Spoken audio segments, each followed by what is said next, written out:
tomorrow on the Iran strikes. Then on Tuesday, the Trump administration is scheduled to brief the rest of the House and Senate.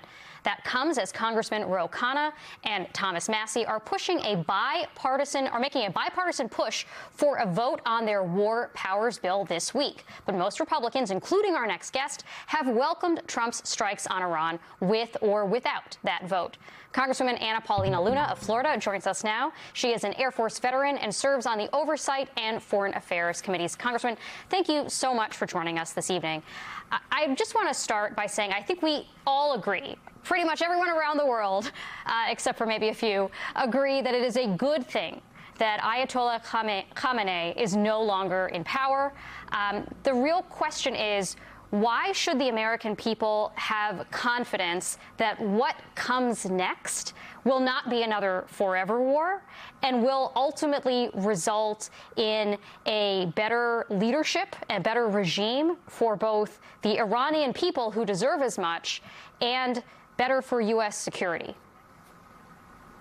Well, first of all, I want to clarify for the American people and make it very clear that after speaking to the White House, after speaking directly to the Secretary of State, that it is not the intent or the position or the directive of this administration to put boots on the ground in Iran.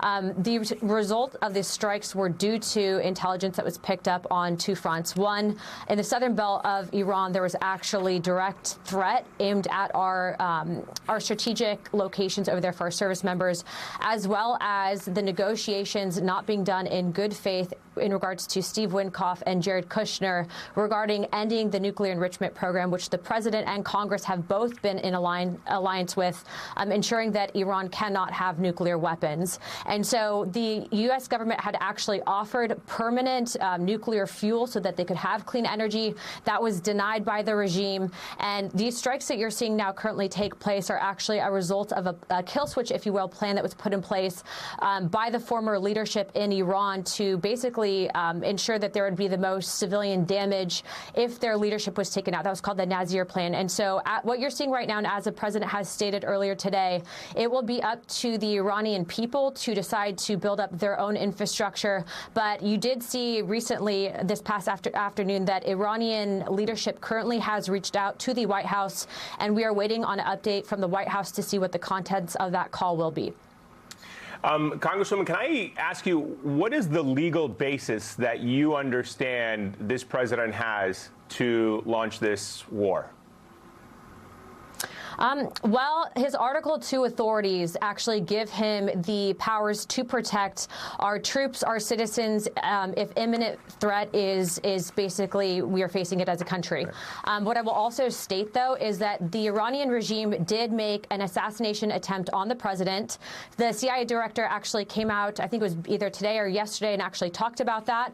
And the president was still willing to negotiate with them in terms of ending their nuclear enrichment program. And so just imagine what would have happened if they were successful in assassinating our president. And I'm sure your network and you're not advocating for that. So, Congresswoman, are you saying that it went into the decision to invade Iran, to attack Iran, to decapitate their leadership, the assassination attempt on Donald Trump? So this was personal and about him. That's not what I'm saying. Okay. No, that is not what I'm saying, but I am answering the question that he posed as what authorities is he given? That's the Article 2 authority if there's direct threat against our service members or our citizens, which, as I outlined earlier, the southern portion of Iran in that belt region actually had imminent threat with their short-range missiles to our base, in addition to their nuclear enrichment program, of which they were not negotiating in good faith, so it was multifaceted. And as you are seeing now, they have fired back. They struck. We now lost 3 military service members. There are multiple wounded. And again, it is not the intention of the U.S. government to invade. That is not what is happening. These are isolated, strategic, large-scale attacks. But again, there are negotiations that will take place, or at least open communication with the White House as soon as the president decides that he is ready to talk. And that has developed in the last couple of hours. So that update will come hopefully later on this evening. I'm sorry, you say it's not the intention of the U.S. government to invade? Did we not just invade? We are not invading. Are you seeing boots on the ground there? Because I'm not. And I've been told directly by the State Department and the White House that that's not the intention. I mean, we just killed the leader of the country. That's not. Okay. Targeted strategic military strikes and invasions are two totally different things, according to military terminology. They're calling it a war. The president has called it a war. And targeted airstrikes. Strategic strikes. And according to the White House, and I just talked to them and talked to the Secretary of State, strategic strikes are not war. Really? So if someone bombed America, do you see boots on the ground? War? Oh wait, that makes no sense. So you're saying it has to be boots on the ground? According to your own by definition, so that's your standard. The regime of Iran has killed thousands of Americans and murdered them. So by definition, they've already declared war on the United States. I know. I've had Shiite missiles raining down on me too. I know how terrible the Iranian regime is.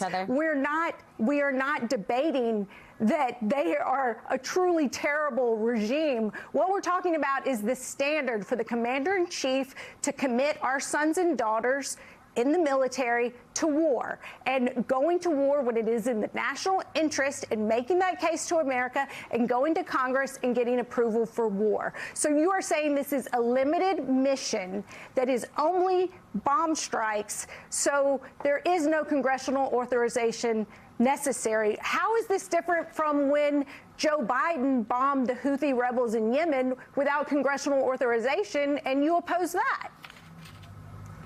There is a direct and imminent threat, I just stated, to American forces, and I outlined that both two cases.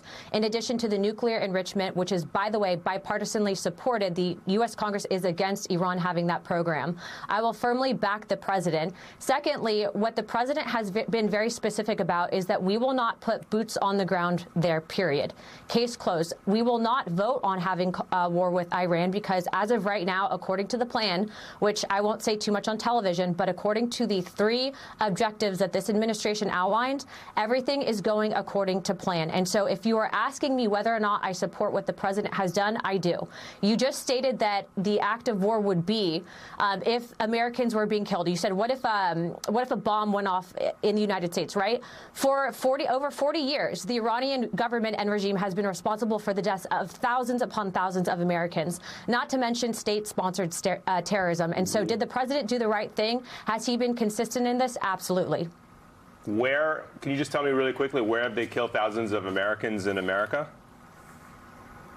I didn't say they killed thousands of Americans in America. I said that they have been responsible for thousands of Americans being killed. And I think that that's easily something that you can verify. I don't know, state-sponsored terrorism for starters. Are you serious right now about that whole thing? I'm not going to list out exact specific locations. They've literally been responsible for sponsored terrorism. Are you talking about the Iraq war where the U.S. invaded Iraq? You can start out by the three that they just killed. Okay, the whole point of your network, if you want to actually talk about the facts here, I'm giving you the facts. But I'm not going to sit here and argue with you about something that's commonly accepted and known. Congresswoman, you don't have a good understanding of the conflict. Well, I'm the one that's getting the briefings, not you. You're a pundit offering your opinion because you want clickbait, but are actually interested in the substance. No, not at all. We can talk about the fact that Obama sent millions upon millions of dollars to the Iranian regime, or do you not want to address that because it's not supported by your opinion and your network? No, not at all. Is this really even something that we're going to actually get to substance here, or are you going to continue to attack this? No, it seems like you just want to filibuster. It seems like you don't really want to have a good faith conversation. Or you just don't like what I'm saying. No, we would have invited you on the air. This happens every time I'm on with you. Yeah, and you keep coming on every time, and you keep stating a lot of things that are incorrect. Because the United States launched an attack on Iran. About it, except for you. The United States launched a war against Iran right now. Iran retaliated, in which American members. Strikes. You can call it whatever you want to call it, but at the end of the day, the Iranians responded and killed 3 American service members. So what we're trying to get at is you make an assertion on this air that it's not an invasion when America sends fighter jets and Israel sends fighter jets into another country. Boots on the ground are not going to happen. Congress will not vote on war with Iran because that is not something that we support, and that is not something that the administration supports. That's actually what the Constitution says that in Article 1, but I guess you think Article 2 is more important, so it's up to you. Article 2 is when the U.S. citizens and our military are in direct imminent threat, the president reserves the authority. Yeah, well, he hasn't made that case to the American public or Congress, and that's the problem. And that's why he's supposed to go to Congress. He's not going to give you classified intelligence information. He's not supposed to give it to me. He's supposed to give it to members of Congress. He's supposed to go give it to members of Congress. That's exactly why members of Congress. You're only one. There are 435 members and 100 senators, and others have not gotten it. You're not the only one who gets to speak on